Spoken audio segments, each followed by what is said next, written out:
আমরা এখন রয়েছি কমলাপুর রেল স্টেশনে। আমরা যাচ্ছি পঞ্চগড়, সেখানে আমরা অসাধারণ কিছু করতে যাচ্ছি। আমাদের সাথে রয়েছে একটি মনিটর, আর এই মনিটরটি পঞ্চগড়ের একজন পাবে।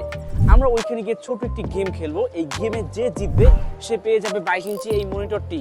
তাছাড়াও আরেকটি জিনিস রয়েছে যা আমরা পরবর্তী ভিডিওতে দেখতে পারবো।